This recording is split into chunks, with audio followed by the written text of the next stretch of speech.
laws, you're restricted on how much of the ephedrine you can buy. Yeah. And we've made that a lot more difficult.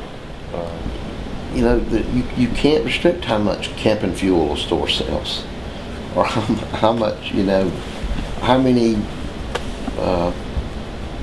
batteries they sell. I mean, those are things that are legal, and I use them, and you use them. You know, everybody goes to the stores and buys, maybe not at the same time to make them lab, but most of what we see in Columbus and Muskogee County, and I would say Harrison Russell by extension, is most of that homemade meth, or is most of that coming from the cartels?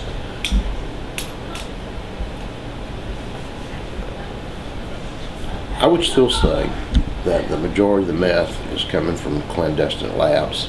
You know, but when you're looking at it from what you're seizing, if that's your gauge on it, it just depends upon where our information is coming at the time.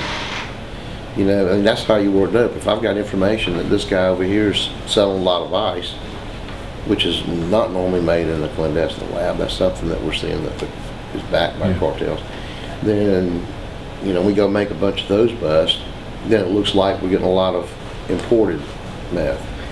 But so it just depends upon where your information is coming.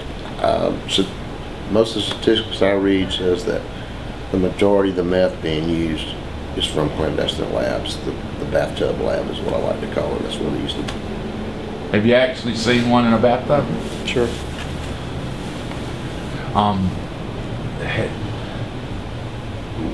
What's the difference in the potency of the drug based on when you first saw it back in the mid-'80s when it was a trucker biker drug, as opposed to the '90s when it showed up here? Now, has there been a progression in the potency of it? It all depends upon how good a cook you have, and when you talk about cooking meth, you're talking chemically cooking meth. You're not talking you know, it's not really cooked in an oven or whatever. It's just chemically being cooked. It depends upon how good your man is. If he knows what he's doing, he can get some good percentages.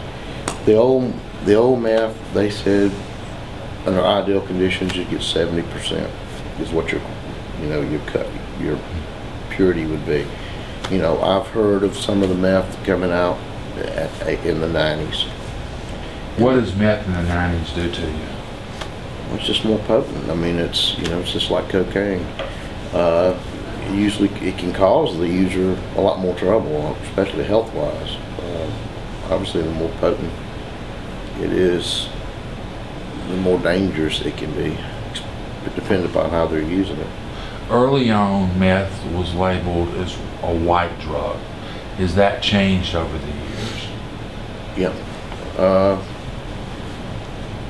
That's what getting back to what I was saying. There, for the longest, you never saw it on the as a street drug, and now you're starting to see it there, and it's crossing all your barriers. You know, your race barriers, your sex barriers. I mean, you got people, that are affluent versus people that are, the poor. I mean, it's going from one spectrum to the other. Everything that's in meth is legal. I mean, there's nothing illegal about any of the components that make up meth. So it becomes an addiction. Yeah. I have a question about that. What is it that this high that they achieve and they're staying up for so long, and are they being productive, or what is the illusion of why they want to keep doing it? Well, I mean, one of the things that draws people to meth is the ability to stay up. I mean, that they like that. They like that side effect to it. If you smoke crack, you'll get an intense high for maybe 10 or 15 minutes, and then from then on, it's going down. You start using meth, and you'll stay up for days. I mean, I've actually talked to them that tell me they haven't slept for 2 weeks, and obviously, I think it gives them the euphoria of being able to be more productive. But I think towards the end, I mean, it's just all consuming. Stores, Kmart, Walmart, any of them,